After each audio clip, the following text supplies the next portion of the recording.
ஏசு ராஜா, இந்த நல்ல வேலை தந்ததுக்காக ஸ்தோத்திரம்ப்பா. இந்த வீட்டில் கூடுற சபை இது உம்முடைய சபைப்பா. உமது பிள்ளைங்கள் உமது சீஷர்களாகி உமக்காக யுத்தம் பண்ணுற கூட்டம் இதுப்பா. இது அடிமை கூட்டம் இல்லைப்பா, உமது கூட்டம். ராஜாதி ராஜாவுடைய பிள்ளைங்கப்பா. இங்கே வர்றவங்க எல்லாரும் ராஜாதி ராஜாவுடைய பிள்ளையாகி அவருடைய யுத்த வீரர்களாக வீராங்கனையாக ஆகணுங்கிற அந்த முனைப்போடு வர்ற பிள்ளைங்கப்பா. இதப்பா இப்பொழுது 10 மணிக்கு மேலாகுது. ஆனால் யாருக்கும் அது குறித்து இங்கே அந்த அந்த ஒரு பயம், அந்த விசனெல்லாம் கிடையாதுப்பா. உங்கள் பிள்ளைகள் இன்றைக்கி இரவை உங்களுக்கு அலாட் பண்ணிட்டு வர்றாங்க. இப்பொழுதும் ராஜா, நாங்கள் எங்களை பரிசுத்தப்படுத்துறதுக்கு நீங்கள் ஒரு போஜனம் கொடுத்துருக்கீங்கப்பா. ராபோஜனம்னு ஒன்று கொடுத்துருக்கீங்கப்பா. உங்களுடைய சிலுவை மரணத்தை நாங்கள் நினைவு கூறணும்னு சொல்லியிருக்கீங்க சப்பா. உங்கள் பிள்ளைகள் ஒரு சிலர் ஞான ஸ்நானம் எடுத்து இது வரைக்கும் ராபோஜனம் எடுக்காமல் வந்திருக்காங்க. முறையாக வர்றாங்கப்பா. அவங்களுக்கு எல்லாருக்கும் இது பிரயோஜனமாக இருக்கும்ப்பா. எங்களை பரிசுத்தப்படுத்துறதுக்குன்னு ஏசப்பா இந்த ராபோஜனத்தை நீங்கள் கொடுத்துருக்கீங்க ஏசப்பா. இப்பொழுதும் எங்களை நீங்கள் தகுதிப்படுத்தணும்ப்பா. நாங்கள் யாரும் பெர்ஃபெக்டே கிடையாதுப்பா.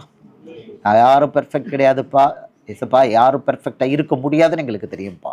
பாவ உலகத்தில் நாங்கள் இருக்கிறோம்ப்பா ஏசப்பா. இப்பொழுதும் இந்த வேலைகளெல்லாம் பண்ணிவிட்டு நாங்கள் முழுசாக தயார்னு கிடையவே கிடையாதுப்பா. இப்போ இந்த ஜெபத்தின் மூலம், அடுத்தது வசனத்தின் மூலம் ஏசப்பா எங்களை உங்கள் முன்னால் தாழ்த்துதன் மூலம் நாங்கள் எங்களை தயார்படுத்த போகிறோம்ப்பா ஏசப்பா. பரிசுத்த ஆவியானவரே இங்கே கூட இருங்க. உங்கள் சித்தத்தை நாங்கள் இப்போ செய்ய போகிறோம்ப்பா. உங்கள் கட்டளை நிறைவேற்ற போகிறோம். ஒரே ஒரு பண்டிகை தான் கொடுத்துருக்கீங்கப்பா. புது உடன்படிக்கையில் ஒரே ஒரு பண்டிகை, ராபோஜன பண்டிகை. இந்த ராபோஜன பண்டிகையை நாங்கள் அனுசரிக்க போகிறோம்ப்பா. இயேசுவே, பரிசுத்த ஆவியானவரே எங்கள் கூட இருங்க. எங்களை தாழ்த்தி உங்கள் கையில் ஒப்படைக்கிறோம். இயேசுவின் மூலம் ஜெபம் கேளும் நல்ல பிதாவே, ஆமேன். ஆமேன் சொல்லுவோமா?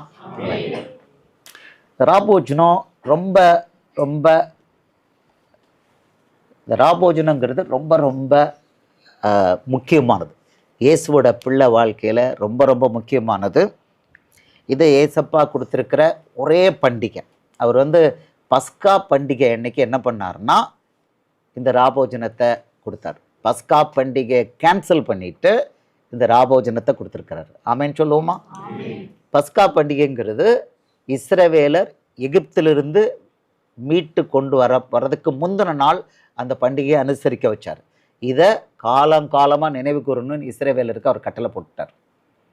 அது ரொம்ப முக்கியமான பிரதானமான, அதாவது முதல் பண்டிகை. பரலோக தேவன் இஸ்ரவேலருக்கு கொடுத்த பண்டிகையில் முதல் பிரதானமான, முதல்னா அத்தனை பண்டிகையிலும் பிரதானமானது முதலாவது பஸ்கா பண்டிகை. அந்த பஸ்கா பண்டிகை அவர் என்ன பண்ணார்னா கேன்சல் பண்ணிவிட்டு, பஸ்கா பண்டிகையில் ஆடு அடிப்பாங்க. ஆயத்த நாள் அன்று பழுதில்லாத ஒரு ஆடை அடிப்பாங்க. ஏசப்பா அன்னைக்கு தன்னை பழுதில்லாத ஆடாக ஒப்பு கொடுத்தார். ஸோ அந்த பஸ்கா பண்டிகை அன்னைக்கு அவர் அந்த டிப்பிக்கல் பஸ்கா கொண்டாட்டம் பண்ணாமல் என்ன பண்ணார் தெரியுமா? இந்த ராபோஜனம்ங்கிற புது பண்டிகையை நம்ம கொடுத்துட்டு இதை நம்ம அனுசரிக்கணும் அப்படின்னு சொல்லிட்டார். இது ஒரு பண்டிகை தான். பழைய ஏற்பாட்டில் யூதர்களுக்கு பலவிதமான பண்டிகைகள் இருந்தது. பஸ்கா பண்டிகையில் ஸ்டார்ட் பண்ணி கூடார பண்டிகைன்னு வரிசையாக இருந்தது. ஒன்றும் அவர் லேவியராகமத்தில் டிஃபைன் பண்ணியிருக்கார். யாரும் புது பண்டிகையெல்லாம் அங்கே கொண்டாடலாம் முடியாது.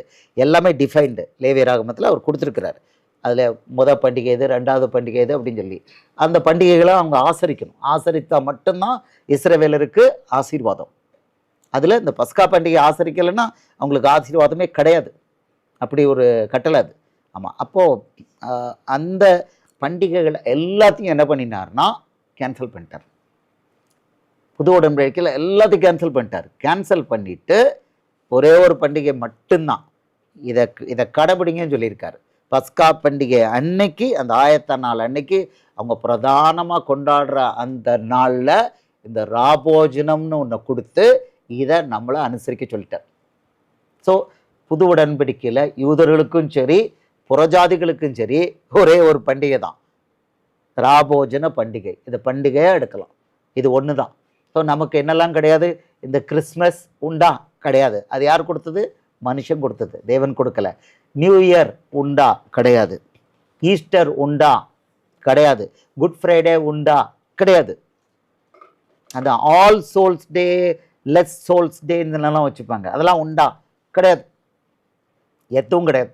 எதுவும் கிடையாது. அப்படிப்பட்ட நிலையில் இதை அனுசரிக்க சொல்லியிருக்காரு. இது ரொம்ப இம்பார்ட்டன்ட். சொல்கிறாரு, ஒவ்வொரு தடவையும் நம்ம அந்த ராபோஜனத்தை கை கொள்ளும் பொழுது இயேசுவோட மரணத்தை அறிவிக்கிறோம்னு சொல்லியிருக்கிறார். பவுலை வச்சு சொல்லியிருக்கிறார். இப்போ ஒரு வசனங்களை கொஞ்சம் குயிக்காக நம்ம பார்க்க போகிறோம். வசனங்களை நம்ம கொஞ்சம் குயிக்காக பார்க்க போகிறோம்.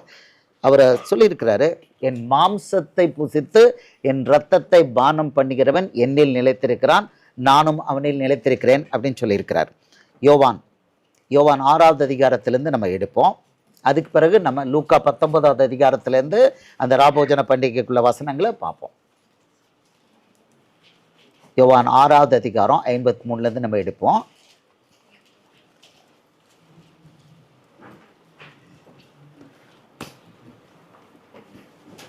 சொல்கிறாரு, யோவான் 6:53 நம்ம பார்க்கலாம். அதற்கு இயேசு அவர்களை நோக்கி, நீங்கள் மனுஷகுமாரனுடைய மாம்சத்தை புசியாமலும் அவருடைய இரத்தத்தை பானம் பண்ணாமலும் இருந்தால் உங்களுக்குள்ளே ஜீவன் இல்லை என்று மெய்யாகவே உங்களுக்கு சொல்கிறேன். 54, என் மாம்சத்தை புசித்து என் இரத்தத்தை பானம் பண்ணுகிறவனுக்கு நித்திய ஜீவன் உண்டு, நான் அவனை கடைசி நாளில் எழுப்புவேன். மாம்சம் இரத்தம் 2 விஷயங்கள் இங்கே வந்துக்கிட்டே இருக்கும், நீங்கள் பார்ப்பீங்க. அடுத்து சொல்ல, என் மாம்சம் மெய்யான போஜனமாயிருக்கிறது, என் ரத்தம் மெய்யான பானமாயிருக்கிறது. மறுபடியும் சொல்றாரு, அகைன், என் மாம்சத்தை புசித்து என் ரத்தத்தை பானம் பண்ணுகிறவன் என்னில் நிலைத்திருக்கிறான், நானும் அவனில் நிலைத்திருக்கிறேன் சொல்லிட்டு, ஜீவனுள்ள பிதா என்னை அனுப்பினது போலவும் நான் பிதாவினாலே பிழைத்திருக்கிறது போலவும் என்னை புசிக்கிறவனும் என்னாலே பிழைப்பான். ஆமென் சொல்லுவோமா? இப்போ இது ரொம்ப கருகலானது, நமக்கு இதில் ஏற்கனவே வெளிப்படுத்தப்பட்டிருக்கு. அவருடைய மாம்சத்தை புசிக்கிறது அப்படின்னா அவருடைய வசனம், அவர் வசனம், மத்தேயு, மார்க்கு, லூக்கா, யோவான், அவருடைய வசனங்களை சாப்பிட்டு அதை பின்பற்றணும். இரத்தத்தை பானம் பண்ணுங்கிறது அவருடைய பாடில் நம்ம பங்கு கொள்ளணும், இதுதான் அர்த்தம். ஆனால் இதுக்கு இணையா என்ன கொடுத்துருக்கிறாரு? இந்த ராபோஜனம், அவருடைய சரீரம், அதாவது இந்த அதையும் நம்ம பார்ப்போம். லூக்கா 22வது அதிகாரம் 19-20. லூக்கா 22:19-20 வசனம் சொல்றார். லூக்கா 22:19. பின்பு அவர் அப்பத்தை எடுத்து ஸ்தோத்திரம் பண்ணி அதை பிட்டு அவர்களுக்கு கொடுத்து, இது உங்களுக்காக கொடுக்கப்படுகிற என்னுடைய சரீரமாயிருக்கிறது, என்னை நினைவு கூறும்படி இதை செய்யுங்கள்ங்கிறார். அதாவது இதை சாப்பிடுங்க அப்படிங்கிறார், மாம்சத்தை புசியுங்கள்ங்கிறார். அடுத்தது போஜனம் பண்ணின பின்பு அவர் அந்தப்படியே பாத்திரத்தையும் கொடுத்து, இந்த பாத்திரம் உங்களுக்காக சிந்தப்படுகிற என்னுடைய இரத்தத்தினாலாகிய புதிய உடன்படிக்கையாக இருக்கிறது என்றார். இப்போ இதில் அவருடைய மாம்சங்கிற அந்த அந்த அப்பம், ரத்தங்கிற அந்த ரசத்தை, அவருடைய ரத்தங்கிற ரசத்தை, இதை சிம்பாலிக்காக நம்ம போஜனம் பண்ணணும், இதை பானம் பண்ணணும் அப்படின்ட்டார். இதை அவர் பிடிக்கப்படுகிற அன்னைக்கு காட்டி கொடுக்கப்படுகிற அன்றைக்கு ராத்திரி, just before that, few hours before that, இந்த ப்ரொசீஜரை கொடுத்துருக்காரு, இந்த கட்டளையை கொடுத்துருக்காரு. இதை பற்றி அப்போஸ்தலனாகிய பவுல் 1 கொரிந்தியர் 11வது அதிகாரம் 23 விளக்கம், பவுலுக்கு விளக்கம் கொடுக்குறார், பவுலை வச்சு விளக்கம் கொடுத்துருக்காரு. 1 கொரிந்தியர் 11வது அதிகாரம் 23வது வசனத்திலேருந்து சொல்கிறாரு, பவுலை வச்சு விளக்கம் கொடுத்துருக்கிறாரு. சொல்கிறாரு, நான் உங்களுக்கு ஒப்புவித்ததை கர்த்தரிடத்தில் பெற்றுக்கொண்டேன். என்னவெனில், கர்த்தராகிய இயேசு தாம் காட்டி கொடுக்கப்பட்ட அன்று ராத்திரியிலே அப்பத்தை எடுத்து ஸ்தோத்திரம் பண்ணி அதை பிட்டு, நீங்கள் வாங்கி புசியுங்கள், இது உங்களுக்காக பிற்கப்படுகிற என்னுடைய சரீரமாயிருக்கிறது, என்னை நினைவு கூறும்படி இதை செய்யுங்கள் என்றார். ஸோ நம்ம இப்போது இந்த அப்பத்தை சாப்பிட்றோன்னா நமக்காக இயேசு அவருடைய சரீரத்தை பிக்க கொடுத்தாருங்கிற அந்த ஒரு அறிவோடு நம்ம அதை நினைவு கூறும்படி இதை புசிக்கணும். 25வது வசனம், போஜனம் பண்ணின பின்பு அவர் அந்தப்படியே பாத்திரத்தையும் எடுத்து, இந்த பாத்திரம் என் இரத்தத்தினாலாகிய புதிய உடன்படிக்கையாக இருக்கிறது, நீங்கள் இதை பானம் பண்ணும்போதெல்லாம் என்னை நினைவு கூறும்படி இதை செய்யுங்கள் என்றார். அப்போது புதிய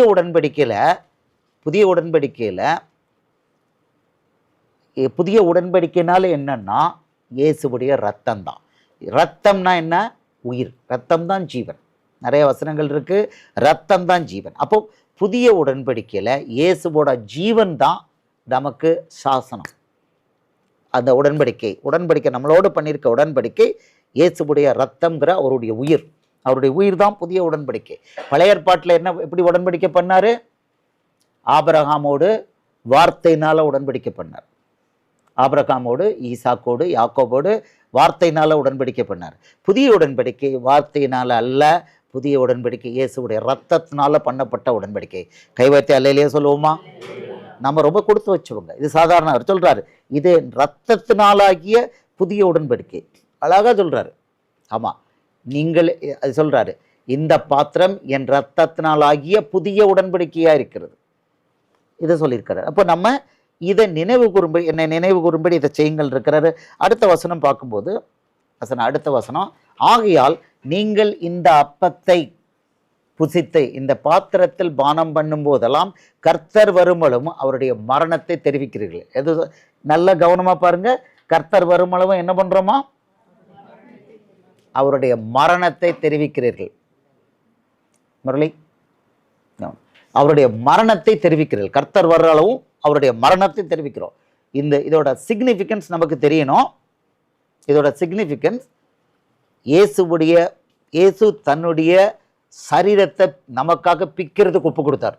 அதை நினைவு கூறணும். அடுத்தது, அவர் ரத்தத்தை ஃபுல்லாக சிந்தினார். 6 மணி நேரத்தில் அவருடைய முழு ரத்தமும் தரையில் சிந்தப்பட்டது. உங்களுக்கு கடந்த வாரம் கற்றுக் கொடுத்தோம்.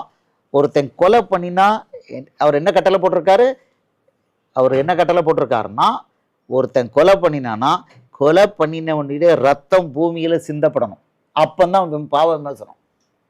இதான் ரூல் பழைய ஏற்பாட்டில் நியாயப்பிரமாணத்தில் கொடுத்துருக்கிற கட்டளை என்னன்னா, கொலை பண்ணினவனுடைய ரத்தம் பூமியில் சிந்தப்படணும். அப்பதான் பரிகாரம், அப்பதான் பாவத்துக்கு பரிகாரம். இவர் என்ன பண்ணார் தெரியுமா? நம்ம பண்ண அத்தனை அநியாயத்துக்கு, நம்ம பண்ண கொலைகள், அநியாயம், அவ்வளோ பாவத்துக்கு என்ன பண்ணார் தெரியுமா? அதை முழுசா அவர் எடுத்துக்கிட்டு அவர் ரத்தத்தை பூமியில் சிந்தி என்ன பண்ணார்னா, பூமியை அன்னையிலேருந்து இன்னைக்கு வரைக்கும் பரிசுத்தப்படுத்திட்டு இருக்கிறாரு. அதான் சொல்றாரு, இது உங்களுடைய பாவத்துக்காக என்ன சிந்தப்படுகிற புதிய உடன்படிக்கையாகிய என்னுடைய ரத்தமா இருக்குது. அதை அண்டர்ஸ்டாண்ட் பண்ணணும் நம்ம. ஆமா, ஒரு கொலை பண்ணவனுடைய தண்டனையை தான் எடுத்துக்கிட்டாரு. ஆமா, போஜனம் பண்ணின பின்பு அவர் அந்தபடியே பாத்திரத்தையும் எடுத்து, இந்த பாத்திரம் என் ரத்தத்தினாலாகிய புதிய உடன்படிக்கையா இருக்கிறது. அப்போ இதை பானம் பண்ணும் போதெல்லாம் அவர் நமக்காக, நம்ம மரிக்கிறதுக்கு பேர் அவர் கொடூரமான முறையில் ரத்தம் சிந்தி மரித்தாருன்னு நினைவு கூறணும்னு இருக்கிறார். அவருடைய மரணத்தை நினைவு கூறணும், அவருடைய தியாகத்தை நினைவு கூறணும். அவர் மரிக்க போய் தான் நமக்கு என்ன கிடைச்சிருக்கு? ஜீவன் கிடைச்சிருக்கு. இயேசு மரிக்கலைன்னா நமக்கு ஜீவன் கிடைச்சிருக்குமானா கிடையாது. ஏன்னா பழைய உடன்படிக்கையில் நமக்கு ஒன்றுமே கிடையாது. பழைய உடன்படிக்கையில் நமக்கு ஒன்றுமே கிடையாது. நமக்கு பேர் என்ன? நம்பிக்கை இல்லாதவர்கள், தேவனற்றவர்கள். பழைய உடன்படிக்கையில் நம்ம ஒன்றுமே கிடையாது. பழைய ஏற்பாடு மல்கியா வரைக்கும் யாருக்கு கொடுக்கப்பட்டது? இஸ்ரவேலர் என்ற யூதர்களுக்கு மாத்திரம் கொடுக்கப்பட்டது. நம்ம அதில் தேவனற்றவர்கள். ஆமாம், நம்ம தேவனற்றவர்கள் மாத்திரமல்ல, நம்ம அந்த பைபிள் தேவனுக்கு சத்துருக்கள். இதெல்லாம் வசனங்களை ஏற்கனவே பார்த்துட்டோம். அப்போது அவர் மரித்தார். பரலோக தேவன் பூமிக்கு மரிக்க போய் என்னாச்சுன்னா, அந்த மொத்த பழைய ஏற்பாடு உடன்படிக்கை, ஆபிரகாம், ஈசாக்கு, யாக்கோபு 3 பேரோட பண்ணார் பார்த்தீங்களா? அந்த உடன்படிக்கை, அந்த நியாயப்பிரமாணம், 10 கற்பனைகள் எல்லாமே என்னாச்சுன்னா, எதெல்லாம் இயேசு ஓகே சொல்லியிருக்கிறாரோ அது தவிர பாக்கி எல்லாமே க்ளோஸ் ஆயிட்டு நியூட்ரல் கிரவுண்ட் ஆன பிறகு அவர் என்ன பண்ணார்னா, முழு மனுஷ ஜாதியோட உடன்படிக்கை பண்ணியிருக்கார். யூதர்களோடும் புறஜாதியாகி நம்மளோட உடன்படிக்கை பண்ணியிருக்காரு. எப்படியா? தன்னுடைய சொந்த ரத்தம் சிந்தி, நான் உனக்காக மரிக்கிறேன், புறஜாதியே, என்னுடைய சத்ருவே, நீ என்னை ஏற்றுக்கொள், உனக்கு நான் பரலோகம் தரேன், நீ எனக்கு பிள்ளையாகலாம். ஒரு வெரி ஸ்பெஷல் உடன்படிக்கை. இது சாதாரண இல்லை. புதிய உடன்படிக்கை, இயேசுவுடைய ஜீவன், இயேசுவுடைய ரத்தம். ஆனால் என்ன பண்ணிட்டாரு? இதை மறந்துடுவோம் அப்படின்னு அவருக்கு தெரியும். நம்பர் ஒன் பிசாசு இயேசு மரிக்கவே இல்லைன்னு சொல்லுவான். ஏன்னா அவர் மரித்தாதான் நமக்கு ஜீவன், அவர் மரித்தாதான் நமக்கு பரலோகத்துக்கு என்ட்ரி, இல்லைன்னா கிடையாது. அதனால் அவன் என்ன பண்ணுவான்? ஃபஸ்ட்டு சொல்லுவான், இயேசு மரிக்கவே இல்லை அப்படின்னு அவன் டினே பண்ணுவான்னு அவருக்கு நல்லா தெரியும். உங்களுக்கு தெரியணும்னா 200 கோடி பேர் உலகத்தில் இருக்கிற 800 கோடி பேரில் 200 கோடி பேர் முஸ்லீம் இருக்காங்கன்னா, இஸ்லாமில் ஒரு முக்கியமான கொள்கை, இயேசு மரிக்கலை.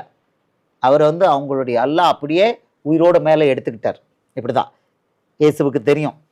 ஆமாம், இயேசுவுக்கு தெரியும். அந்த அல்லாவுக்கு இன்னொரு பேர் என்னென்னா உலகங்களின் அதிபதி, உலகத்தின் அதிபதி. உலகத்தின் அதிபதினா பைபிளில் ஏசப்பா சொல்லியிருக்காரு, பிசாசு சாத்தான். ஸோ அவன் சாத்தான் ஒரு நாள் இயேசு மரிக்கவே இல்லை அப்படின்னு சொல்லிட்டு, இயேசு மரிக்கலைன்னா நமக்கு பரலோகம் போகிறதுக்கு சான்ஸே கிடையாது. இந்த வல்லமைகள், இயேசுவோட வல்லமைகள் எதுவுமே கிடையாது. அவருடைய பிள்ளைகளாகிறது இதெல்லாம் கொஸ்டினே கிடையாது. அவன் அதை பண்ணுவான்னு தெரிஞ்சு சொல்லிட்டாரு, இதை நீங்கள் செய்யும் போதெல்லாம் இயேசுவுடைய மரணத்தை அறிவிக்கிறீர்கள்னு பவுலை வச்சு சொல்லியிருக்கிறார். இயேசு என்ன சொல்றாரு? என்னை நினைவு கூறும்படி அதை செய்யுங்கள். அவர் தன்னுடைய மாம்சத்தை பிக்க கொடுத்தார். யாருக்காக? நமக்காக. அவர் தன்னுடைய ரத்தத்தை சிந்தினார், உயிரை கொடுத்தார். ரத்தம் சிந்துறதுக்கு உயிரை கொடுத்தாரு. எதுக்காக? நம்ம சாகிறதுக்கு பேர் அவர் சாகிறதுக்கு. அப்படி உயிர் தரையில் ரத்தம் சிந்துறது என்னன்னு உங்களுக்கு சொல்லி கொடுத்துட்டேன். வேணா உங்களுக்கு வசனத்தையும் நான் எடுத்து காமிக்கிறேன். போன வாரம் சொன்ன வசனங்களை திருப்பி எடுத்து காமிக்கிறேன். அது ஒருத்தன் மரித்தான், ஒருத்தன் கொலை பண்ணான்னா அவன் ரத்தம் பூமியில் சிந்தணும். அப்போ தான் பரிகாரம். அவர் நம்ம மேலே உள்ள கொலை குற்றத்தை அவர் எடுத்து தான் ரத்தத்தை தரையில் சிந்த விட்டார். எவ்வளோ பெரிய தேவன், எவ்வளோ நல்ல அன்பான தேவன் பாருங்க. அல்லேலூயா சொல்லுவோமா? அப்போ அதை நினைவு கூறணும். அதை நினைவு கூறாமல் போகும் பொழுது நம்ம அவரை விட்டு விலகிறோம். என்றைக்கு ஒரு இயேசுவோட பிள்ளை இயேசு செய்த சிலுவை தியாகத்தை மறக்கிறாளோ அன்னைக்கு விழுந்து போயாச்சுன்னு அர்த்தம். அன்னைக்கு விழுந்து போயாச்சு.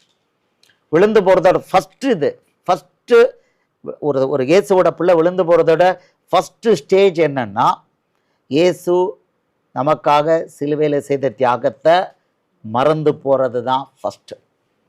சிலுவையில் அவர் செஞ்ச தியாகத்தை மறந்துட்டோம் அப்படின்னா முடிஞ்சு போச்சு. அப்போ என்ன ஆகும்னா ரிலிஜன் ஆகிடும்.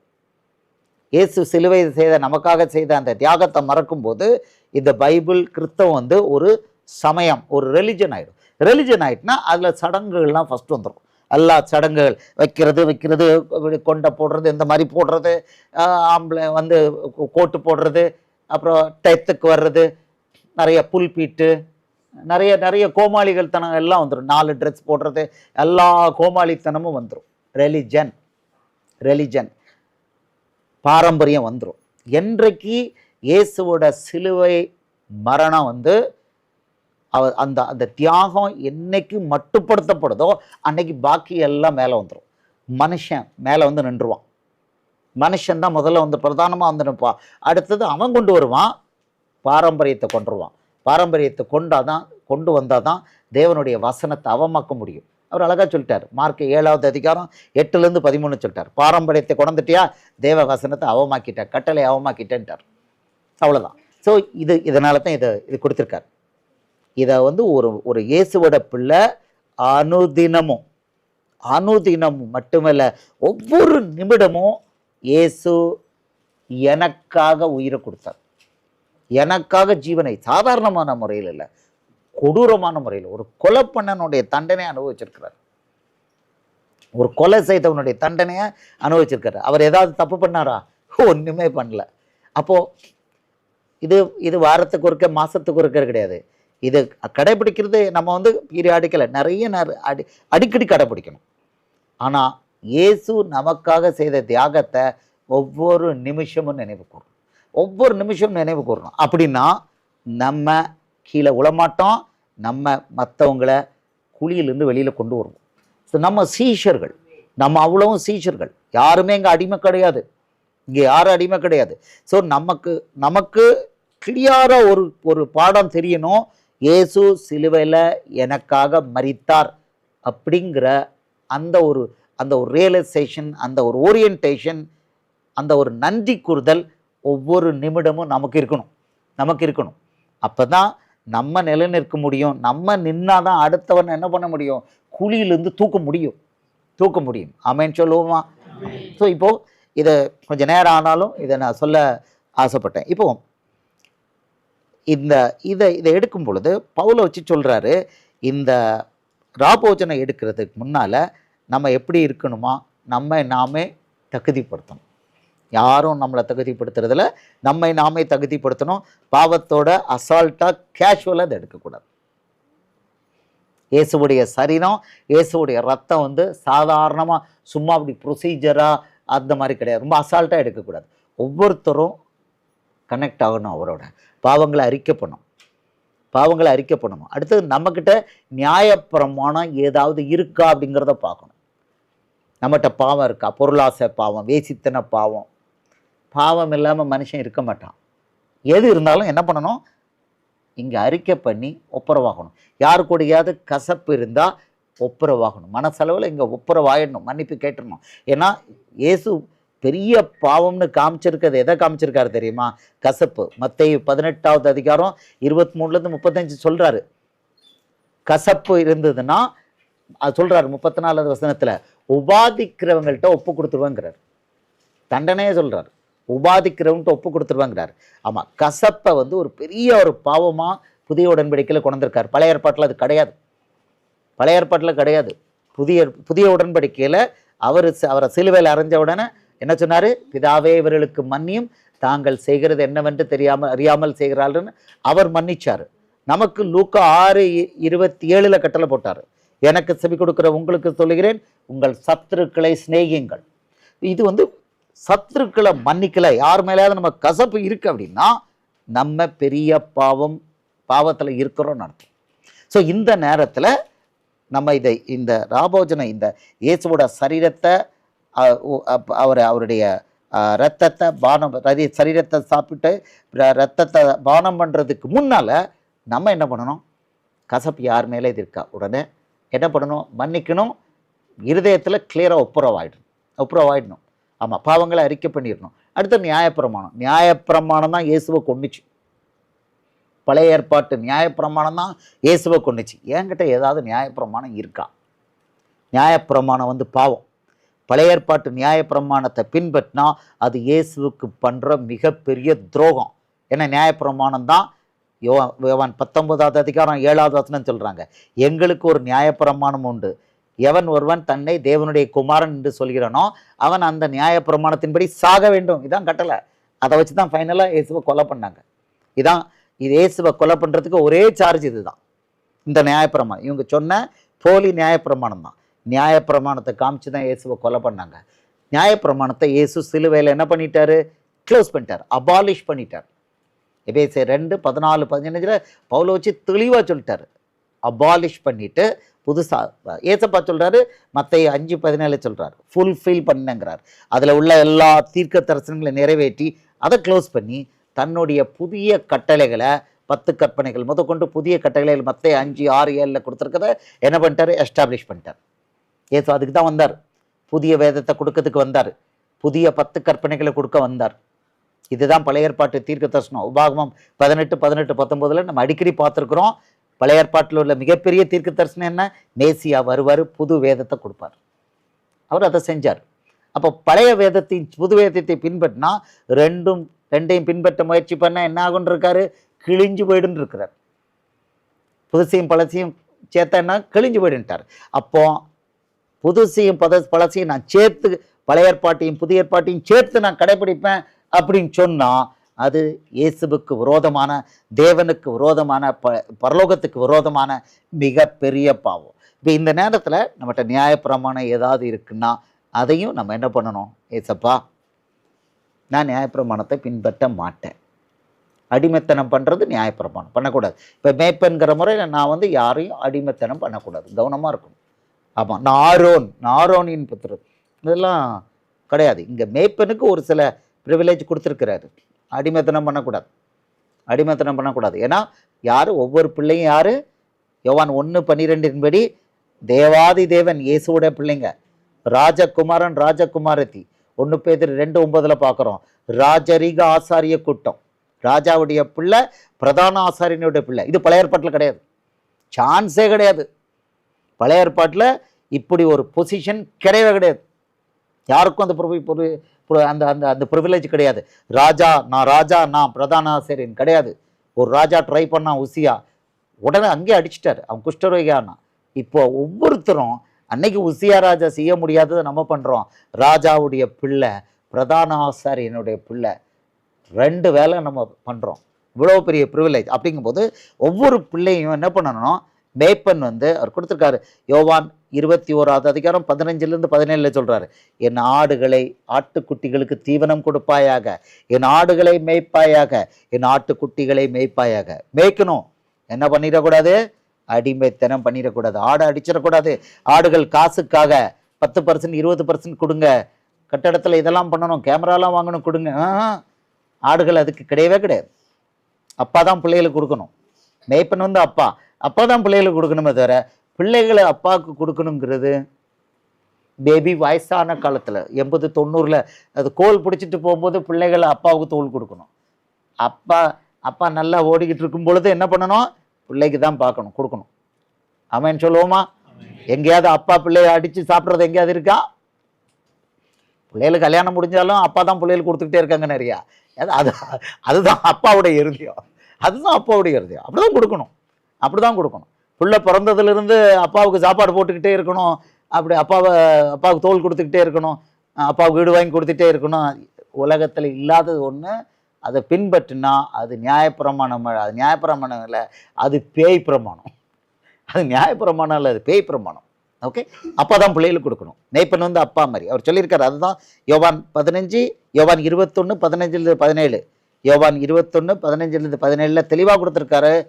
என் ஆட்டுக்குட்டிகளுக்கு தீவனம் கொடுப்பா. இங்கிலீஷில் பார்த்தீங்கன்னா ஃபீட் மை லேம்ப்ஸ், அடுத்தது டெண்ட் மை லேம்ப்ஸ், அடுத்தது டெண்ட் மை ஷீப்.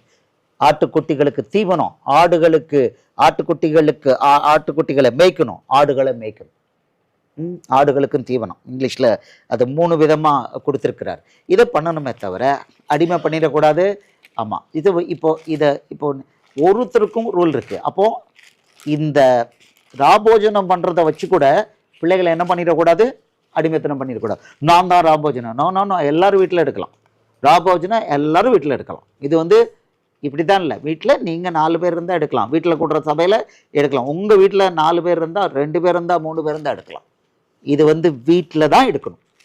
பைபிளில் புதிய உடன்படிக்கையில் ராபோஜனம் வீடுகளில் தான். இங்கே வீடு தான், இது வீடு. இது மாதிரி வீடுகளில் தான் எடுக்கணும். வீடுகளில் தான் அப்பம் பிட்டாங்க. இப்போ இருக்கிற மெத்தட் இந்த சர்ச்சில் போய் எடுக்கிறது, இந்த சர்ச்சுங்கிறது கட்டடத்தில் தனியாக இருக்கிறதே பைபிளில் கிடையாது. அது பைபிளே கிடையாது, ஒன்று கூட கிடையாது. வீடுகளில் தான். இப்போ பாருங்கள், ஒரு சொல்லியிருக்கிறார், அவர் சொல்கிறாரு இங்கிலீஷில் பார்த்தீங்கன்னா யோவான் 21 அதிகாரம் 15வது வசனத்தில் ஃபீட் மை லேம்ப்ஸ், இங்கிலீஷில் ஃபீட் மை லேம்ப்ஸ்ன்னு இருக்குது. அப்படின்னா என் ஆட்டுக்குட்டிகளுக்கு தீவனம் கொடுப்பாயாக. அடுத்தது டெண்ட் மை ஷீப், 16வது வசனம் டெண்ட் மை ஷீப் அப்படின்னா என் ஆடுகளை மேய்ப்பாயாக. அடுத்தது ஃபீட் மை ஷீப், 3வது 17வது வசனம் ஃபீட் மை ஷீப், என் ஆடுகளுக்கு தீவனம் கொடுப்பாயாக. ஆட்டுக்குட்டிகளுக்கு தீவனம், ஆடுகளுக்கு தீவனம், ஆடுகளை மேய்க்கணும். குட்டிகளெல்லாம் மேய்க்க கிடையாது, குட்டிகளுக்கு தீவனம் தான் கொடுக்கணும். வளர்த்து விடணும், பிள்ளைகளை வளர்த்து விடணும், மேய்க்கணும். மேய்க்கிறது எது? ஓநாயகனே அடிக்கப்படாது, ஓநாயகனே அடிக்கக்கூடாது. அதை அடித்து சாப்பிட்றதுக்கு நீ எங்கேயுமே சொல்லலை. ஆமாம், இயேசுவுடைய ஆடுகள். அது ஆடுன்னா சாதாரண இல்லை. ஒவ்வொரு பிள்ளைக்கும் என்ன பவர் இருக்குது? இயேசுவுக்கு இணையான பவர் கொடுத்துருக்கார். என்னை விசுவாசிக்கிறவன் நான் செய்கிற கிரியைகளை தானும் செய்வான், இவைகளை பார்க்கிலும் பெரிய கிரியைகளை செய்வான். ஆமென் சொல்லுவோமா? அப்போ இவ்வளோ கொடுத்துருக்கிறார். அப்போது இந்த ராபோஜனத்தை காட்டி மேய்ப்பன் நான் தான் சுப்பீரியர் கிடையாது. இது இப்போ உங்களுக்கு காமிக்கிறோம், இதில் வீடியோவில் உங்களுக்கு போட்டு கொடுக்குறோன்னா உங்களுக்கு ட்ரெயின் பண்ண இந்த வசனங்களை வச்சு நீங்களே வீட்டில் இதே மெத்தடில் நீங்கள் அனுசரிக்கலாம். 4 பேர் 5 பேர் 3 பேர் இருந்தால் நீங்கள் வீட்டில் அனுசரிக்கலாம். அடிக்கடி அனுசரிக்கணும். குடும்பமாக நீங்கள் இருக்கீங்களா, கணவன் மனைவி பிள்ளைகள், நீங்கள் டெய்லி இதை அனுசரிக்கலாம் வீட்டில். நல்லது, அது நல்லது. ஏன்னா இதை ஒவ்வொரு தடவை அனுசரிக்கும் போது என்ன பண்ணுறோம்? இயேசு நமக்காக மரித்ததை நினைவு கூறுகிறோம். அவர் மரணத்தை நினைவு கூறுகிறோம். மரணத்தை நினைவு கூறுகிறோம் ஒரு சைடு, இன்னொரு பக்கம் மரணத்தை அறிவிக்கிறோம். அடுத்தது அவர் ரத்தம் சிந்தினார், எல்லாத்தையும் ரத்தம் சிந்தினார். அவர் சரீரத்தை நமக்காக பிக்க கொடுத்தார். அதனால் நீங்கள் நம்ம நல்லா இருக்கோம், அதை நினைவு கொடுத்தோம். அப்படி நம்ம பரிசுத்தமாறோம், நம்ம அவரில் நிலைத்திருக்கோம். நம்ம பார்த்தோமே, என் மாம்சத்தை புசித்து என் ரத்தத்தை பானம் பண்ணுகிறவன் என்னில் நிலைத்திருக்கிறான், நானும் அவனில் நிலைத்திருக்கிறேன். யோவான் 6வது அதிகாரம் 53லேருந்து 58 வீட்டில் அப்பப்போ படிச்சுக்கோங்க. இதை பண்ணும் பொழுது நம்ம அவரில் நிலைத்திருக்கிறோம், அவர் நம்மளே நிலைத்திருக்கிறார். ஆமென் சொல்லுவோமா? ஓகே. ஸோ இப்போ இதில் பவுலை வச்சு சொன்ன இந்த மறுபடியும் அந்த 26, 27 வசனங்களை ஒரு தடவை குயிக்காக பார்த்துருவோம். ஆகையால் நீங்கள் இந்த அப்பத்தை புசித்து இந்த பாத்திரத்தில் பானம் பண்ணும் போதெல்லாம் கர்த்தர் வரும் அளவும் அவருடைய மரணத்தை தெரிவிக்கிறீர்கள். You proclaim the Lord's death. இதான் பவுலை வச்சு நமக்கு சொல்லி கொடுத்துருக்காரு. You proclaim the Lord's death till he comes. Amen சொல்லுவோமா? ஆமாம். அடுத்த வசனத்தில் சொல்றாரு, இப்படி இருக்க எவன் அபாத்திரமாய் கர்த்தருடைய அப்பத்தை புசித்து அவருடைய பாத்திரத்தில் பானம் பண்ணுகிறானோ அவன் கர்த்தருடைய சரீரத்தையும் இரத்தத்தையும் குறித்து குற்றமுள்ளவனாய் இருப்பான். ரொம்ப கடுமையான வார்த்தைகள் இது, கடுமையான வார்த்தைகள். பட் இவ்வளோ கடுமையான வார்த்தைகள்னால் நம்ம எப்படி கற்றுக் கொடுக்குறோம்? இயேசுவுடைய வசனங்கள், பவுல் அப்போஸ்தலனுடைய வசனங்கள், எச்சரிக்கைக்காக கொடுக்கப்பட்ட வசனங்கள் எதுவுமே பயமுறுத்துவதற்கு அல்ல. ஆமென் சொல்லுவோமா? புது உடன்படிக்கையில் எதுவுமே பயமுறுத்துவதற்கு அல்ல. அதை நம்ம பிள்ளைகள் எல்லாம் தெளிவாக புரிஞ்சுக்கணும். பழைய உடன்படிக்கையில் இதை பண்ணாத, 10 கற்பனை, இதை பண்ணாத, கொலை செய்யாதிருப்பாயாக, களவு செய்யாதிருப்பாக, இச்சீரம், இது பண்ணாத, அது பண்ணாத. இங்கே மத்தேயு 5வது அதிகாரம், சமாதானம் பண்ணுகிறவர்கள் பாக்கியவான்கள், ஆவியில் எளிமையுள்ளவர்கள் பாக்கியவான்கள். இது பிள்ளைகளுக்கு கொடுக்கப்பட்டது. அது வாயில சொல்ல விரும்பல. 1 தீமோத்தேயு 1வது அதிகாரம் 9, 10, 11 10 கற்பனைகள் யாருக்கு கொடுக்கப்பட்டது இருக்கா? பயங்கரமா இருக்கு, கெட்ட வார்த்தையா இருக்கு. அதுல அது மனுஷனுக்கு இல்லை, மிருகங்களுக்கு, மனுஷங்கிற பேர்ல இருக்கிற மிருகங்களுக்கு கொடுக்கப்பட்டது 10 கற்பனைகள். பழைய ஏற்பாட்டு 10 கற்பனைகள் மனுஷன்கிற போர்வையில பேர்ல இருக்கிற மிருகங்களுக்கு கொடுக்கப்பட்டது. ஆனா மத்தேயு 5:1-16 இயேசு கொடுத்திருக்கிற 10 கற்பனைகள் அவருடைய பிள்ளைகளுக்கு கொடுக்கப்பட்டது. அதனால இதுல மிரட்டலே கிடையாது. அந்த 10 கற்பனைகளையும், இயேசு கொடுத்திருக்கிற 10 கற்பனைகளையும் மிரட்டலே கிடையாது. அதனால மேய்ப்பன் பிள்ளைகளை மிரட்டவே கூடாது. ஆமென் சொல்லுவோமா? இது கிடையாது. அவருக்கு எச்சரிக்கை இயேசு கொடுத்திருக்காரு. ஆவியானவர் மட்டும்தான் எச்சரிக்கை கொடுக்கிறார். கண்டித்து உணர்த்தர் அவர் பண்றாரு. கண்டித்து உணர்த்துற வேலை யார் பண்றாரு? ஆவியானவர் பண்றாரு. நான் அடிக்கடி சொல்வேன், கண்டித்து உணர்த்துற வேலை. சிஸ்டர் கேட்காங்க, எங்க வசனம் எப்படி எங்களுக்கு கொஞ்சம் கற்றுக் கொடுங்கிற. மனுஷன் அந்த கண்டித்து உணர்த்துற வேலை கிடையாது. சொல்லணும், பிள்ளை இந்த மெத்தடில் பார்த்துக்கோங்க. ஆமாம், பார்த்துக்கோங்க கவனமாக. அதுக்காக இன்டிசிப்ளினாக வர முடியாது. அது எல்லாருக்கும் தெரியும், இன்டிசிப்ளினாக தான் வர முடியாது. இங்கே வந்திருக்கிற எல்லாரும் புறப்பட்டு போகிறவங்க. புறப்பட்டு போகாதவங்க வர முடியுமா? நம்ம என்ன டிசிப்ளின் வச்சுருக்கோம்? 10 வாரம் முடித்தவங்க வரணும்னா பெர்மிஷன் கேட்டுட்டு தான் வரணும். இப்போ இந்த சபையில் உள்ளவங்க கேட்க வேண்டாம், வரலாம். ஆனால் மற்றபடி இப்போ சஜிதா மகா வரலாம், சாஜன் தம்பி வரலாம். ஏன்னா இந்த சபை அவங்க இந்த இந்த இந்த மகா ஷர்மிளா மகா அவங்க திண்டிவனத்துலேருந்து பெரிய டீம் வந்திருக்காங்க. இந்த சபை அவங்களுக்கு 10 வாரம் வரலாம், கேட்க வேண்டியதில்லை. ஆனால் நம்ம டிசிப்ளின் என்ன, 10 வாரம் முடித்தவங்க வரணும்னா வாட்ஸ்அப்பில் பெர்மிஷன் கேட்கணும். வரலாமா? என்கிட்ட இருந்து ஆமாம் சொன்னால் தான் வரணும். 1-2 பேர் வாலிப பையங்க அப்படி வந்துருந்தாங்க, அது ஓகே, தட்ஸ் ஓகே. ஆமாம், வாலிப பையங்களுக்கு ஒரு சிலருக்கு எக்ஸம்ஷன் கொடுத்துருக்கோம், வரலாம். ஆமாம், டிசிப்ளின் இருக்குது, டிசிப்ளின் இல்லாமல் இல்லை. பட் ஒன்று இருக்காது. என்ன இருக்காது? பயமுறுத்தல் கிடையாது. பயமுறுத்தல் கூடவே கூடாது. ஏன்னா பயமுறுத்தல் இருந்ததுன்னா பழைய ஏற்பாடு ஃபுல்லாக பயமுறுத்தல் தான், ஒர்க் ஆகலை. Total utter failure. பழைய ஏற்பாடு அட்டர் ஃபெயிலியர், 100% ஃபெயிலியர். ஏன்னா அங்கே எப்படி இருக்கு? ஓய்வு நாளை கடைப்பிடிக்கலன்னா கொலை செய்யப்பட கடவன். யாத்ராவும் 35:1-2. ஓய்வு நாளை கடைப்பிடிக்கலன்னா கொலை. தகப்பன் தாயை மரியாதை பண்ணலை அப்படின்னா அந்த மகன் கொலை செய்யப்பட கடவன். இப்படிலாம் பிள்ளைகள் தான் எல்லாமே லெஃப்ட் ரைட் கொலை தான். கொலை செஞ்ச ஒருத்தன் கொலை பண்ணிட்டானா அவன் கொலை செய்யப்பட கடவன். மன்னிப்புலாம் கிடையாது. ஒருத்தன் கொலை பண்ணிட்டானா 2 சாட்சிகள் மூலம் நிரூபிக்கப்பட்டுச்சுன்னா அவன் கொலை செய்யப்படவன். யார் கொலை பண்ணலாமா? அதுக்குன்னு ஆள் இருக்கான். பழி வாங்குறவனுக்குன்னு ஒரு ரைட் கொடுத்துருக்காரு. அவன் இவனை கண்ட இடத்துல கொலை பண்ணலாம், அவனை கண்ட இடத்துல கொலை பண்ணலாம். மன்னிப்பே கிடையாது. இதான் பழைய ஏற்பாடு, இதான் பழைய ஏற்பாடு, எல்லாம் பயம். ஆனால் அது அது வெற்றி பெற்றதா அப்படின்னா ஏதாவது 1% வெற்றி பெற்றதா? இல்லவே இல்லை. Utter failure. பழைய ஏற்பாடு 100% ஃபெயிலியர், 100% ஃபெயிலியர். ஏதாவது ஒரு பக்கம் அது சக்ஸஸ் ஆகிட்டுன்னு பார்த்தா கிடையாது. இல்லை, நான் அது ஃபர்தராக டீட்டெயில் நான் போக விரும்பலை. Utter failure. பயமுறுத்தி ஒன்றுமே நடக்கலைன்னு வந்துருச்சு. பழைய ஏற்பாடில் வசனம் என்ன? கர்த்தருக்கு பயப்பட வேண்டும். அதான். ஆமாம், பார்த்தீங்கன்னா இதில் கொடுத்துருப்பான், கர்த்தருக்கு பயப்படுதலே ஞானத்தின் ஆரம்பம். எது? நீதிமொழிகள் 1:7. அது இன்னைக்கு நீதிமொழிகள் கிரேட்னு படிச்சுக்கிட்டு இருப்பாங்க. நீதிமொழிகள் கிரேட்டு படிச்சுக்கிட்டுன்னா முட்டாள் ஆயிட்டான்னு அர்த்தம்.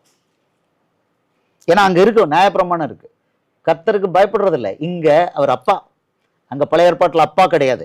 அதை கவனமாக சபை வந்து கவனமாக அதை கை கொள்ளணும். அதாவது இங்கே வர்றது மேய்ப்பனும் சரி பிள்ளைகளும் சரி எல்லாரும் யாருக்கு பிள்ளைங்க?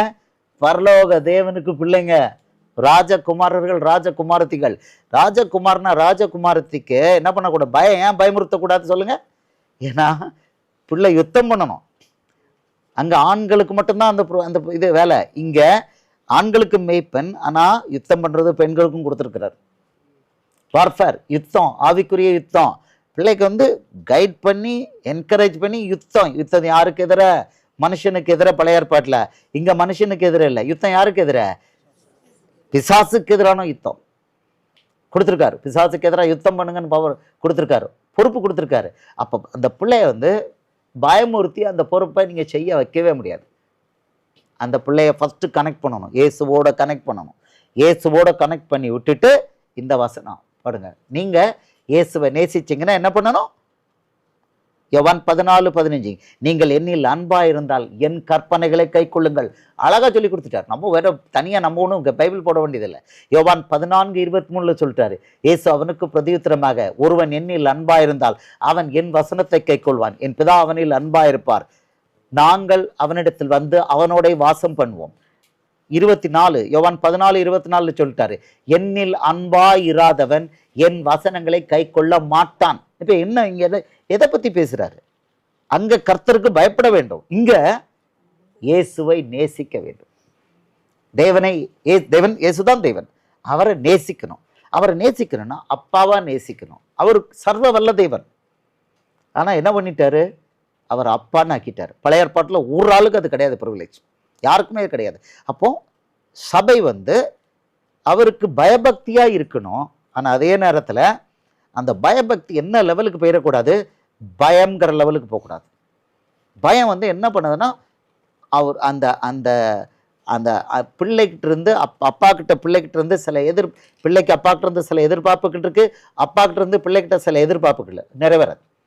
பழைய ஏற்பாட்டில் அது ஃபெயில்டு. அதனால தான் இந்த மாத்திட்டார் அதை. அங்கே மனுஷன் கர்த்தருக்கு பயப்பட வேண்டும். கர்த்தரை நிந்திக்கிறவன் என்ன பண்ணணுமா? கர்த்தருடைய நாமத்தை நிந்திக்கிறவன் கொலை செய்யப்பட கடவன். ஒருத்தனை கொண்டுட்டாங்க, ஒரு அந்நியன் அவங்களுக்குள்ள இருந்த இஸ்ரவேலுக்குள்ள நிந்திச்சிட்டான், கர்த்தருடைய நாமத்தை நிந்திச்சிட்டான், கொண்டு போறான். மோசேக்கு போய் கேட்கறான், என்ன பண்ணான்? கொலை பண்ணுங்க, கள்ளத்துக்கு எரிஞ்சு கொல்லுங்க. கொண்டுட்டாங்க. அதே தேவன் கீழே இறங்கி வந்தாரு. அவன் துப்புனான், அட்டிச்சான், எல்லாம் வாங்கிட்டாரு. அதே தேவன் மனுஷன் தன்னை நிந்திக்கிறதுக்கு, கொடூரமான முறையில் நிந்திக்கிறதுக்கு தன்னை ஒப்பு கொடுத்தாரு, மாத்திட்டாரு. இப்போ இவ்வளவு கொடுத்து நீங்களாம் இப்போ என் பிள்ளைங்க வாங்க, என்னை நேசிங்க. அப்போ பிள்ளைகளை இயேசுவோட வசனங்கள் இப்படி இருக்கு. இதுக்கு கீழ்ப்படுகிறதுக்கு எப்படி கைட் பண்ணணும்னா, இந்த ராபோஜனமாச்சு எல்லா வசனங்களுமாச்சு எப்படி கைட் பண்ணணும்னா, இயேசுவை நேசிப்பதன் மூலம் கீழ்ப்படியணும். அவருக்கு இயேசுவுக்கு பயப்படுறதுனால கீழ்ப்படுகிறது கிடையாது. பிள்ளைகள் கவனமாக புரிஞ்சுக்கணும், சீஷர்கள் கிளியராக புரிஞ்சுக்கணும். இயேசுவுக்கு பயப்படுறதுனால நீங்கள் என்ன பண்ண மாட்டீங்க? அவருக்கு கீழ்ப்படியவே மாட்டீங்க. ஏன்னா இது வந்து ப்ரூவ்டு. இது ப்ரூவ்டு. பழைய ஏற்பாட்டில் மனுஷன் கர்த்தருக்கு பயப்படணும். நீ தசமபாகம் கொடுக்குறியா, மனுஷன் கர்த்தருக்கு பயப்படும்படி தசமபாகம் கொடுக்கணும், காணிக்க கொடுக்கணும். பயப்படுறதுக்கு தான். Failed, totally that system failed. அப்போ இப்போ கிளீனாக சொல்லலாம், இயேசுவுக்கு நான் ரொம்ப பயப்படுறேன், நீங்கள் இயேசுவுக்கு எல்லாரும் பயப்படணும் அப்படின்னா முடிஞ்சு போய் ஜோலி முடிஞ்சுது. நம்ம லோக்கல் லாங்குவேஜில் போச்சுன்னா ஜோலி முடிஞ்சுது. பழைய ஏற்பாடு கதை தான். ஒருத்தரும் பயப்பட மாட்டான், ஒருத்தரும் பயப்படல. என்னாச்சு? என்ன லெவலுக்கு? சிலையை கும்பிட்டா, விக்கிரகத்தை கும்பிட்டா கொலை செய்யப்படணும். இதான் நியாயப்பிரமாணம். அவங்க எவ்வளோ ராஜாக்கள், எத்தனை பார்த்தோன்னு 19 ராஜாக்கள் 239 வருஷம் எதை கும்பிட்டாங்க? 2 பொன் கண்கொட்டிகளை கும்பிட்டாங்க. இதை விட கொடூரமான ஒரு கீழ்ப்படியாமை பார்க்க முடியுமா? ஒரு பாவம் பார்க்க முடியுமா? இருந்தது. அவங்கள தள்ளி அசீரியாவுக்கு ஒப்பு கொடுக்குற வரைக்கும், அடுத்தது பாபிலோனுக்கு ஒப்பு கொடுக்குற வரைக்கும், மொத்தம் 11 கோத்திரம் ப்ளஸ் 1 12 கோத்திரத்தையும் சிறையிருப்புக்கு போகிற வரைக்கும் அவங்க எதை கும்பிட்டாங்க? 2 பொன் கண்ணுக்குட்டியை கும்பிட்டாங்க. Utter failure. பயமுறுத்துறது வந்து ஃபெயில்டு. பட் அவருக்கு தெரியும் அவங்களுக்கு அதை கொடுத்தார். அவங்களுக்கு இது கொடுத்தார். ஏன்னா அவன் அப்படித்தான் இருந்தான். அவன் அப்படி இருக்க போய், நல்லா புரிஞ்சுக்கோங்க, இஸ்ரவேலர் அப்படி இருக்க போய் அவனுக்கு அதை கொடுத்தார். அவர் சும்மா கொடுக்கல, துவக்கத்திலேருந்து கொடுக்கல, அதை துவக்கத்திலேருந்து கொடுக்கல. அவர் 10 முறை அவரை தொடர்ந்து அவரை பரீட்சை பார்த்தாங்க. அவர் அற்புதம் பண்ண பண்ண பண்ண அவருக்கு விரோதமாக முறுமுறுத்து பண்ணனால அவங்களுக்கு தண்டனையாக அந்த நியாயப்பிரமாணத்தை கொடுத்துட்டார். பழைய ஏற்பாட்டு நியாயப்பிரமாணம் 10 கற்பனைகள் அவ்வளோ அவனை தண்டிக்கிறதுக்காக கொடுத்தப்பட்டது. அவன் நல்லா இருக்கணும்னு கொடுக்கல. ஆனால் நமக்கு இப்போ என்ன கொடுத்துருக்காரு? நல்லா இருக்கணும். பிள்ளைகள் அதுக்கு அவர் உயிரை கொடுத்துருக்கிறார். அவருக்கு உயிரை கொடுத்துருக்காரு. அப்போ இந்த ராபோஜனமும் இதில் பவுல் சொல்கிறான், இதை சொல்கிறான், இதை இப்படி இருக்க, எவன் அபாத்திரமாய் கர்த்தருடைய அப்பத்தை புசித்து அவருடைய பாத்திரத்தில் பானம் பண்ணுகிறானோ அவன் கர்த்தருடைய சரீரத்தையும் ரத்தத்தையும் குறித்து குற்றமுள்ளவனாய் இருப்பான். இங்கிலீஷில் பார்த்தீங்கன்னா, therefore whoever eats this bread or drinks this cup of the Lord in an unworthy manner, underline பண்ணிக்கோங்க, unworthy manner, will be guilty of the body and blood of the Lord. அப்படி இருக்கும்போது அப்போ என்ன பண்ணணும் அப்படின்னு கேட்டால், அவர் அடுத்த வசனத்தில் அவனே சொல்கிறான், இதனால் நிறைய பேர் உங்களில் இதில் உடம்பு சரியில்லாமல் இருக்கிறாங்க, அதையும் சொல்லிட்டான். ஆமாம் இதனால் பட்ல சொல்கிறான், எந்த மனுஷனும் தன்னைத்தானே சோதித்தறிந்து இந்த அப்பத்தில் புசித்து இந்த பாத்திரத்தில் பானம் பண்ண கடவன் ரூல் கொடுத்துட்டான். கைடன்ஸ் பவுலை வச்சு ஆவியானவர் கொடுத்துட்டாரு. அடுத்தது, எண்ணத்தினானில் அபாத்திரமாய் போஜனம் பண்ணுகிறவன் கர்த்தருடைய சரீரம் என்னதென்று நிதானித்து அறியாததினால் தனக்கு ஆக்கினை தீர்ப்பு வரும்படி போஜனம் பானம் பண்ணுகிறான். For he who eats and drinks in an unworthy manner eats and drinks judgment to himself, not discerning the Lord's body. அது அடுத்த வசனம் சொல்றான், இது நிமித்தம் உங்களில் அநேகர் பலவீனரும் வியாதி உள்ளவருமாய் இருக்கிறார்கள், அநேகர் நித்திரையும் அடைந்திருக்கிறார்கள் சொல்லிட்டு ஃபைனலாக ஒரு கைடன்ஸ் கொடுக்குறான். நம்மை நாமே நிதானித்து அறிந்தால் நாம் நியாயந்திருக்கப்படும். இப்போ நம்ம என்ன பண்ணுறோம்? நம்மை நாமே நிதானித்து அறியணும். இப்போ இகைன் இங்கே வேற, நீங்கள் இந்த பாவம் பண்ணிட்டீங்க சொல்கிறதுக்கெல்லாம் யாருக்கும் அதிகாரம் கிடையாது. யூ டிட் இட், அது யார் சொல்லலாம்? ஒரே ஒருத்தருக்கு சொல்லலாம், பரிசுத்த ஆவியானவர். நீயே அந்த கள்வன், அவர் தான் சொல்லுவார். யூ டிட் தட் அப்படிம்பாரு. சொல்லுவாரா? டைரக்ட் அழகாக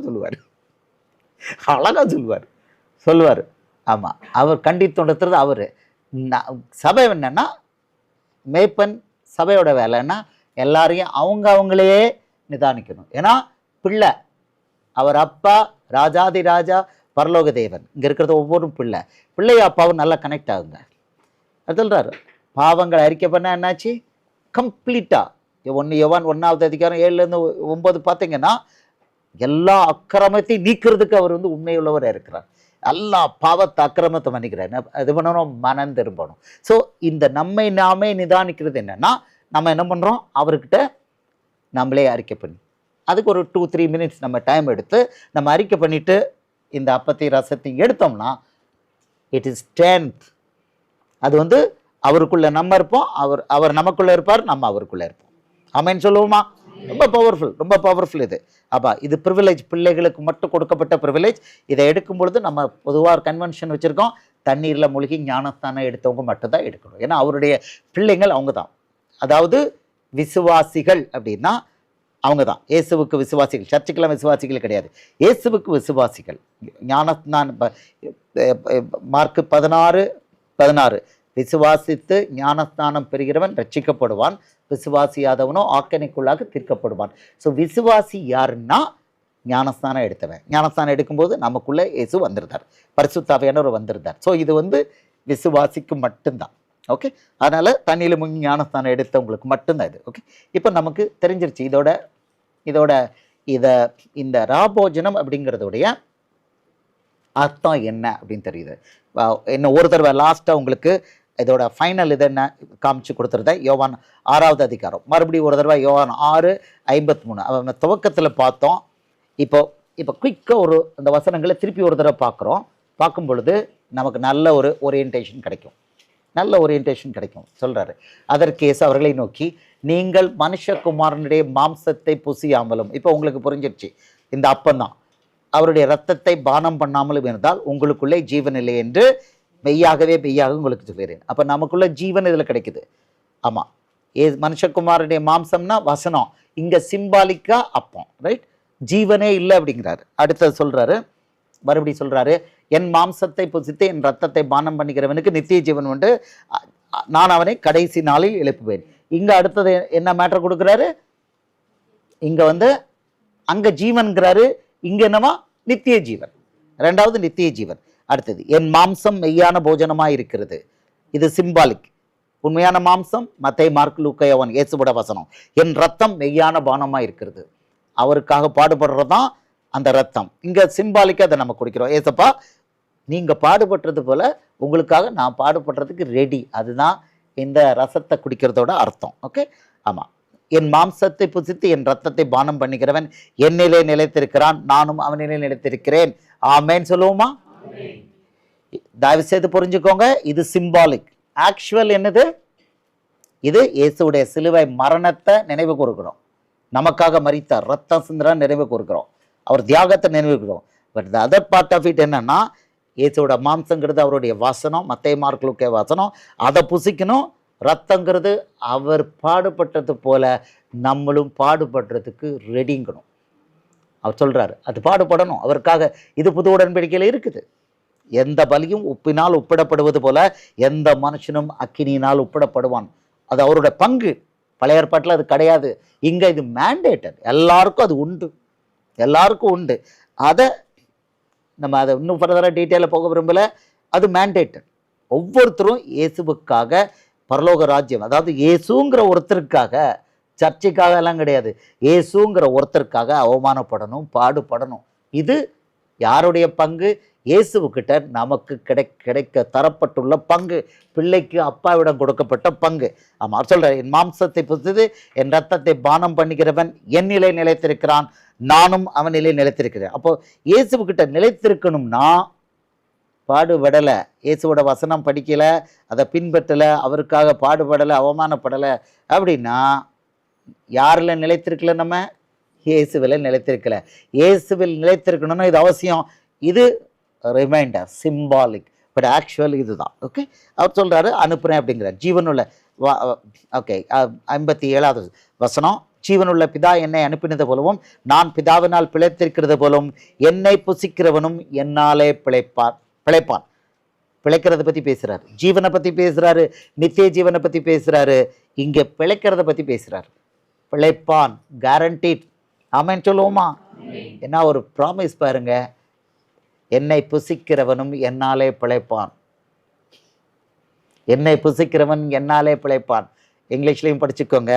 As the living Father sent me and I live because of the Father, so he who feeds on me will live because of me.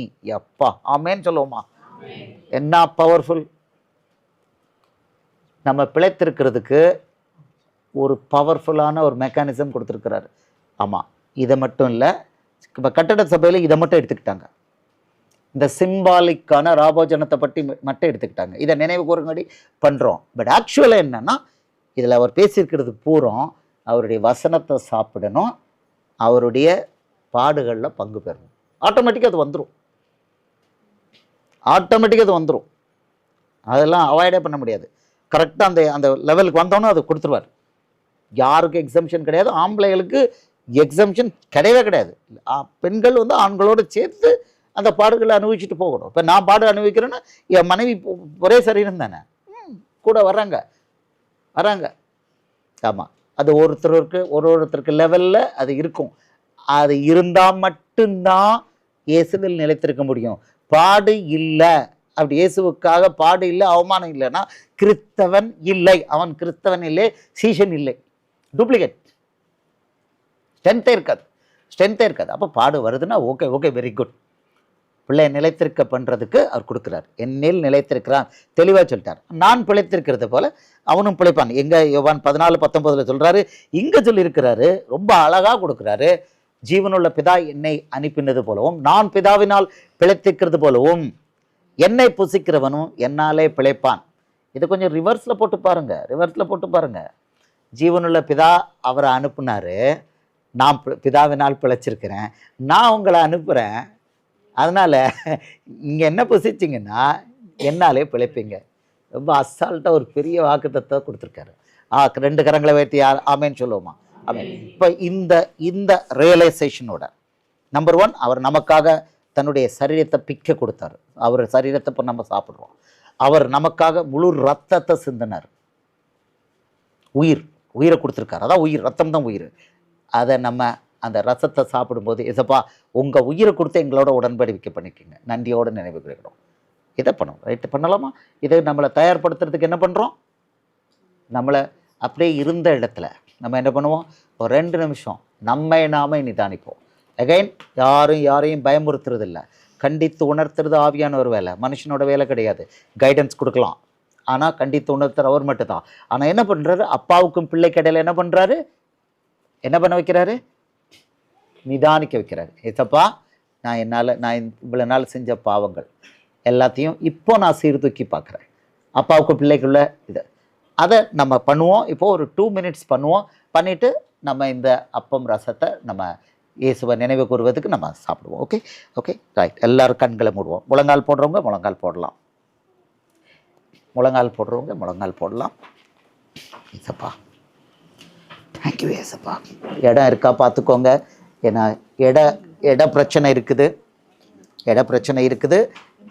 எல்லாம் முடிஞ்சாலும் முழங்கால் போட முடிஞ்சால் இடம் இருக்குது, முழங்கால் போடலாம் அவசியம். ஏன்னா இருக்கிற ரொம்ப கிராம்படாக இருக்குது, போடலாம் ஒன்றும் இல்லை. எல்லாரும் கண்களை மூடி. ரொம்ப இம்பார்ட்டன்ட் இது. நம்ம இயேசுவோட கூட கனெக்ட் ஆகிற நேரம். இங்கே எந்த பயமுறுத்தல் கிடையாது. ஆனால் பிள்ளைகள் அப்பாவோட ஒப்புரவாகணும்.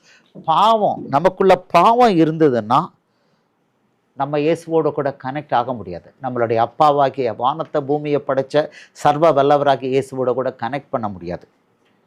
அதை புரிஞ்சுக்கணும். அப்போ நம்ம என்ன பண்ணுறோம்? இப்போ அவர்கிட்ட அறிக்கை பண்ணுறோம். நம்முடைய பாவங்களை வாய் திறந்து அறிக்கை பண்ணலாம், இருதயத்தில் அறிக்கை பண்ணலாம். இருதயத்தின் நினைவுகளை அறிகிறவர் அவர். உண்மையாக மனசார இருதயபூர்வமாக நம்மளை நாம நிதானிக்கணும். நம்ம கையில் நம்மகிட்ட இருக்கிற எல்லா பாவங்கள், மீறுதல்களை, கசப்புகளை இப்போ நம்ம அறிக்கை பண்ணி, ஏசப்பா என்ன மன்னிங்கன்னு கேட்கணும். நம்மகிட்ட நியாயப்பிரமாணம், பழைய ஏற்பாடு ஏதாவது இருக்குது அப்படின்னா அதையும் அறிக்கை பண்ணணும். நம்ம புதிய உடன்படிக்கையில் இருக்கோம். எல்லாரும் வாயை திறந்து அறிக்கை பண்ணுறவங்க அறிக்கை பண்ணலாம்.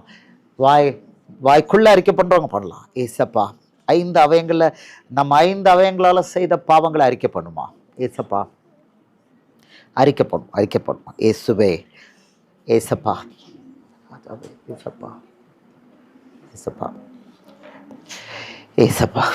ராஜாவே, ஏசப்பா, கடந்த காலத்தில் நான் செய்த பாவங்கள், என் 5 அவயங்களால் உமக்கு விரோதமாக செய்த பாவங்கள், கண்களால் செய்த பாவங்கள்.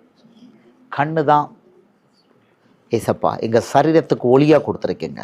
எங்கள் கண் இருண்டு போச்சுன்னா அந்த சரீரம் எவ்வளோ இருளாக இருக்குன்னு சொல்லியிருக்கீங்கப்பா.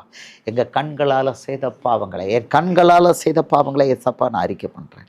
ஏசப்பா, இருதயத்தினால், சிந்தனையினால் செய்த பாவங்கள், உள்ளே இருந்து தான் எல்லா அசுத்தங்களும் வரும்னு சொல்லியிருக்கீங்கப்பா. அந்த சிந்தனையினால் செய்த பாவங்களை ஏசப்பா உமக்கு முன்னால் நான் அறிக்கை பண்ணுறேன்ப்பா. இயேசுவே, என்ன மன்னிங்கப்பா. ஏசப்பா, மற்றவங்க மேலே கசப்பாக இருந்திருந்தேன்னா, மற்றவங்க மேலே நான் அன்பு காமிக்காமல் இருந்தேன்னா, அன்பு காமிக்க வேண்டியவங்க மேலே அன்பு காமிக்கலைண்ணா, ஏசப்பா அது பாவம், என்ன மன்னிங்கப்பா. கசப்பு இருந்ததுன்னா ஏசப்பா, மனைவி மேலே, பிள்ளைகள் மேலே, மற்றவங்க மேலே, யார் மேலே கசப்பு இருந்தாலும் ஏசப்பா அதை நான் விட்டு கொடுக்குறேன்ப்பா. உங்களை எல்லாரையும் மன்னிக்கிறேன் ஏசப்பா. கசப்பு இருந்ததுன்னா அதுக்காக நான் மன்னிப்பு கேட்குறேன் இயேசுவே.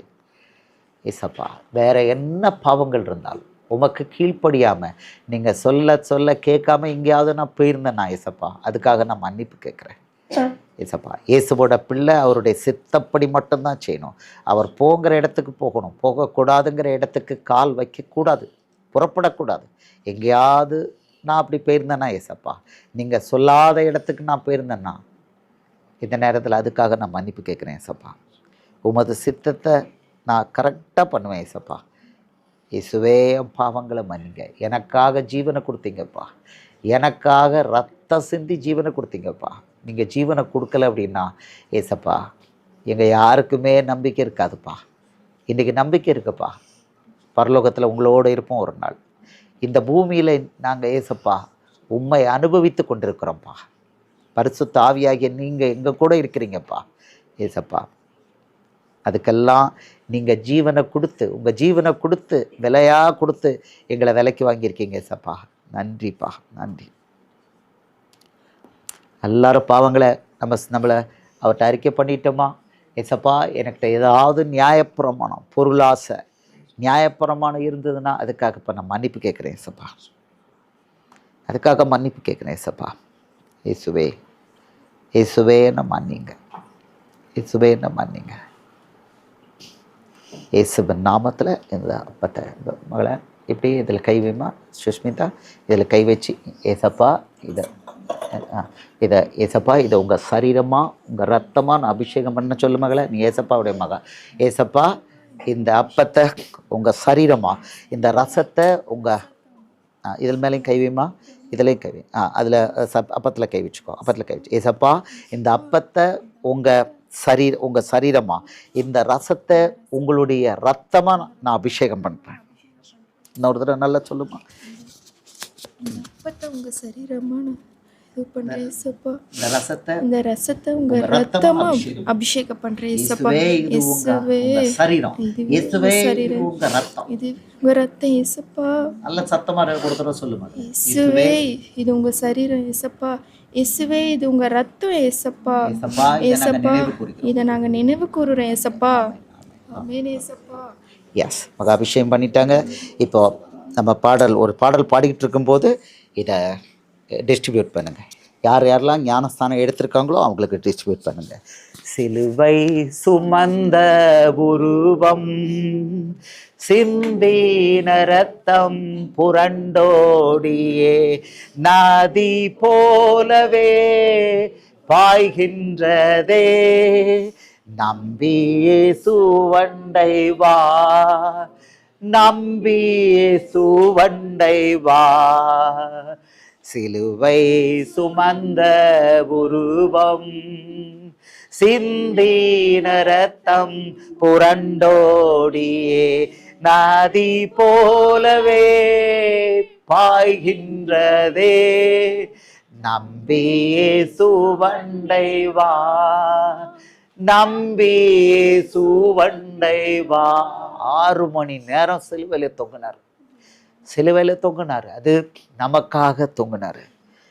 சிலுவை மரணங்கிறது தூக்கு தண்டனை. அது கொலை செஞ்சவங்க, கொடுமையாக சபிக்கப்பட்டவங்களுக்கு கொடுக்கப்படுற தண்டனை தான் சிலுவை மரணம். கொடூரமான மரண தண்டனை. அது நியாயப்பிரமாணத்தில் சிலுவை கிடையாது. நியாயப்பிரமாணத்தில் ஒரே ஒன்று தான், கல்லெறிஞ்சு தான் கொல்லுவாங்க. அதனால் இயேசுவை எங்கே கொண்டு போனாங்க? ரோம சாம்ராஜ்யத்தின் அதிபதியை கொண்டு ஒப்படைச்சாங்க. அங்கே தான் இந்த தண்டனை இருந்தது. அதுதான் தேவனுடைய சித்தம். ஏன்னா ஒவ்வொரு சொட்டு ரத்தமும் சிந்தப்படணும். நம்ம கொலைப்பழிக்கு அவர் ரத்தம் சிந்தினா மட்டும்தான் அந்த பூமி பரிசுத்தப்படும். அதனால் ஒவ்வொரு சொட்டு ரத்தத்தையும் சிந்துறதுக்கு ஏற்றபடி கைகளில் ஆணி அடிக்க வச்சார். நம்ம கைகளால் செஞ்ச பாவத்துக்கு அவர் கைகளில் ஆணி அடி வாங்கினார். தலையில் அவர் அடித்தாங்க, முள்மூடி. கால்களில் ஆணி அடித்தாங்க. ஒவ்வொரு சொட்டு ரத்தம் 6 மணி நேரம் தூங்கினார். 6 மணி நேரம் தூங்கினார் நமக்காக. எல்லாம் டெலிபரேட்டாக பிளான் பண்ணினார். அப்போ தான் நமக்கு விடுதலை கிடைக்கும். சாதாரணமாக அவர் மரித்தா விடுதலை கிடைக்காது. அவர் மரிக்கலைன்னா விடுதலையும் கிடைக்காது, ஒன்றுமே கிடைக்காது. இந்த மெத்தடில் மரித்தா மட்டும்தான் நமக்கு விடுதலை கிடைக்கும். இப்படி பிளான் போட்டு மரித்து உயிர்த்தெழுந்து இன்றைக்கி நம்மளோட இருக்கிறாரு, நம்மளை பிள்ளைகளாக்கிட்டாரு. அவருக்கு நம்ம நன்றி சொல்லுவோமா? இயேசுவே எனக்காக நீங்கள் ஜீவனை கொடுத்ததுக்கு நன்றி சொல்லுவோமா? ஏசப்பா எனக்காக நீங்கள் சிலுவையில் உயிரை கொடுத்தீங்க நன்றி. எல்லாரும் நல்ல ஊக்கத்தோடு சொல்லுவோம். ஏசப்பா எனக்காக நீங்கள் சிலுவையில் உயிரை கொடுத்தீங்க நன்றி. எனக்காக ஏசப்பா, எனக்காக நீங்கள் ரத்தம் சிந்தினீங்க நன்றி. ரத்தம் சிந்தலைன்னா நமக்கு நம்பிக்கை கிடையாது. ரத்தம் தான் கிளீன் பண்ணும். அவரே சொல்லியிருக்கார், ரத்தம் தரையில் உழணும்னு சொல்லியிருக்கிறார். ஏசப்பா எனக்காக ரத்தம் சிந்துனீங்க நன்றிப்பா. ஏசப்பா நன்றி. இப்போ சொல்கிறாரு லூக்கா 22:19 லூக்கா 22:19 20 வசனத்தை உங்களுக்கு ஒரு முறை நினைவூட்டி இதை நான் இதுக்கு வழி நடத்துகிறேன். லூக்கா 22:19-20. வீட்டில் நீங்கள் இதே மெத்தடில் பண்ணலாம். வீட்டில் இதே மெத்தடில் நீங்கள் அப்பம் ரசம் எடுக்கலாம். ஏசப்பா அதை அனுமதிச்சிருக்கிறாரு. ஏசப்பா அனுமதிச்சிருக்காரு. கணவனும் மனைவியுமா நீங்கள் பண்ணலாம். கணவன் மனைவி பிள்ளைகளாக பண்ணலாம். இது நீங்களே பண்ணலாம். இந்த வசனத்தை நீங்கள் ஒரு பாவ அறிக்கை பண்ணி இந்த வசனத்தை நீங்கள் படிச்சுட்டு நீங்கள் பண்ணலாம். அதை அன்போடு அப்படியே ஏசப்பா ஏற்றுக்கொள்வார். லூக்கா 22:19-20. பின்பு அவர் அப்பத்தை எடுத்து ஸ்தோத்திரம் பண்ணி அதை பிட்டு அவர்களுக்கு கொடுத்து, இது உங்களுக்காக கொடுக்கப்படுகிற என்னுடைய சரீரமாக இருக்கிறது, என்னை நினைவு கூறும்படி இதை செய்யுங்கள் என்றார். எல்லாரும் கையில் எடுப்போமா, அப்பத்தை கையில் எடுத்துப்போமா. எல்லாரும் அப்பத்தை எடுத்து, ஏசப்பா நீங்கள் உங்கள் சரீரத்தை எனக்காக பிக்க கொடுத்தீங்க சொல்லுவோமா. ஏசப்பா சிலுவையில் உங்கள் சரீரத்தை எனக்காக பிக்க கொடுத்தீங்க, அதை நினைவு கூறுகிறேன். ஏசப்பா இந்த அப்பம் உமது சரீரமாக நான் நினைவு கூறுகிறேன். இயேசுவே உமது சரீரத்துக்கு நன்றின்னு சொல்லி இந்த அப்பத்தை ஒருமித்து சாப்பிடுவோமா. இயேசுவே உமது சரீரத்தை பிக்க கொடுத்ததுக்கு நன்றி. போஜனம் பண்ணின பின்பு அவர் அந்தப்படியே பாத்திரத்தையும் கொடுத்து, இந்த பாத்திரம் உங்களுக்காக சிந்தப்படுகிற என்னுடைய இரத்தத்தினாலாகிய புதிய உடன்படிக்கையாக இருக்கிறது என்றார். நம்ம கையில் இருக்கிறது இந்த ரசத்தை நம்ம இயேசுவின் ரத்தம்ங்கிற பயபக்தியோட சொல்லுவோமா. இயேசுவே உங்கள் ரத்தத்துக்கு நன்றி. சிலுவையில் நீங்கள் சிந்திய ரத்தத்தினால நாங்கள் இன்னைக்கு பிழைச்சிருக்கோம் சொல்லுவோமா. இயேசுவே சிலுவையில் நீங்கள் சிந்திய ரத்தத்தினால இன்னைக்கு நாங்கள் பிழைச்சிருக்கிறோம். இயேசுவே உமது ரத்தத்துக்கு நன்றி சொல்லுவோமா. இயேசுவே உமது ரத்தம் சொல்லி எல்லாரும் ஒருமித்து இந்த ரசத்தை பானம் பண்ணுவோமா.